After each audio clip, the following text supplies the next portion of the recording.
sam Slađana Damjanović, majka sina koji je dijabetičar već 13 godina, znači njemu je sa 16 godina. Neki rani početci, znači kad je otkriven tek imao je tek 3 godine, mali je bio skroz. Naša borba, eto, prilike traje dugo. Naš početci neki znači su bili da smo iz bolnice direktno došli u udruženje. Prvi susret sa svim mamama, neko jako pozitivno iskustvo, znači prvi kamp nam je bio nezaboravan, znači to je neko njegovo i moje iskustvo jako pozitivno što se toga tiče. Početci jesu teški, ne znam, mjerenje šećera konstantno, znači tada nisu bili senzori, bile su iglice, plač djeteta koji je jako tešak za svakog roditelja.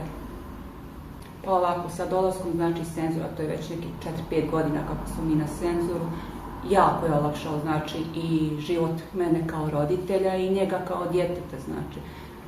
Nema toliko buđenja da mu mjerite šećer u toku noći, to je već odregulsano dosta senzorom, pogotovo senzor koji ima i alarm, koji alarmira roditelje u toku noći da može reagovati na vrijeme.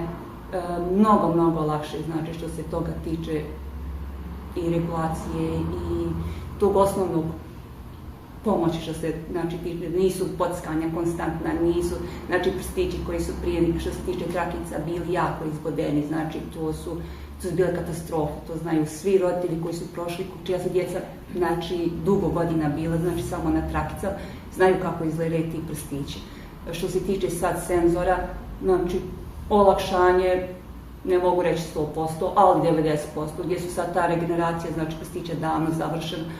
Što se tiče, znači, mjerenja, nema, znači, tih nekih strahova, nema ništa. Dosta toga je sad poboljšano. Pa prvo je osnovno najbolje se javiti u udruženje, negdje gdje imaju, znači, to im osnovna i prva pomoć. Proći edukacije, saslušati život jednostavno mama, kako ima, kako su njihovi početci bili.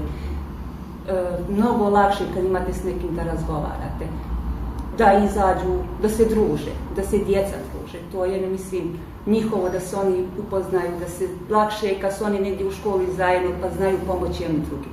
Mnogo teže, na primjer, kad se povuku kao samostalno, sve mogu sami, u suštini ne znaju koliko to znači kad imaju nekog za pomoć. Osnovno je znači da se konstantno edukuju, da se druže, i da jednostavno svoje iskustva razmjenjuju, mnogo lakše kad vi možete razgovarati, neka slična iskustva podijeliti nego kad ste sami. Pogotovo, na primjer, kod roditelja ima malu djecu, svi smo mi to prošli, moje 3 godine, pa je bio period, na primjer, kad ja nisam mogla raditi, znači, dok on sam, nismo ga naučili da sam sebi daje inzulin, sam sebi izmjeri šećer i tek onda sam ja mogla kao roditelj počnem da radim. Tako da dosta toga, znači, edukacije i priča sa djecom, sa drugim udrugarima, da oni znaju o čemu se radi, mnogo